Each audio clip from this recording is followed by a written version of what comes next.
ce que je peux vous dire, c'est qu'il y a, après ce que je vois, un fort engouement aussi des articles, parce que là, je souhaite un peu beaucoup de plaisir à ceux qui vont avoir à choisir les meilleurs articles, même si les prix, comme vous avez pu le remarquer, sont nombreux et riches. Hein, il y a 10 000 dinars pour chaque langue, donc, et il y a 10 prix, c'est ça, pour chaque 6 prix pour chaque langue. Donc on va avoir 18 lauréats, en fait, 18 lauréats. C'est pas mal, 18 lauréats. Donc ça, c'est une bonne chose.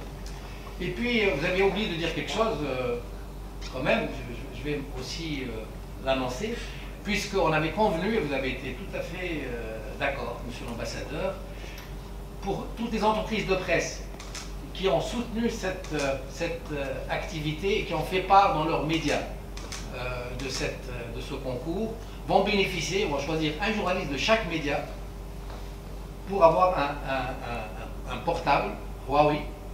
C'est bien ça? Je peux annoncer. Je ne dévoile pas un secret. Donc, et ça, c'est aussi, encore une fois, votre signe de soutien aux journalistes et à la presse tunisienne, et ça, on le remercie. Ça, il n'a pas voulu le dire, il a voulu certainement vous faire la surprise le jour des prix, mais sachez que chaque partenaire à ce concours, et là, on a, avec Silaros, on a répertorié tous les journaux, tous les médias qui ont fait état de ce prix, bien sûr, pour les inviter le jour de la réception. Ça dépendra, monsieur l'ambassadeur a dit qu'avant la fin de l'année, je pense que ça dépend beaucoup de notre calendrier électoral. Moi, je comprends qu'ils ne veulent pas interférer un peu dans le calendrier électoral, donc ils attendent que les choses soient claires pour faire, parce qu'il était convenu de le faire avant fin septembre, au départ. Et là, donc, on avait convenu ensemble de repousser en attendant un peu de faire ces échéances électorales tranquillement, et puis donc de nous occuper des prix. Donc, pour nous, en tout cas, les 3 membres sont connus de la fédération. Ils sont bien sûr francophones, arabophones, qui n'ont pas de connaissance du chinois. Je n'ai pas trouvé de membres qui parlent le chinois, pas encore. En tout cas, qui? Ah d'accord, très bien.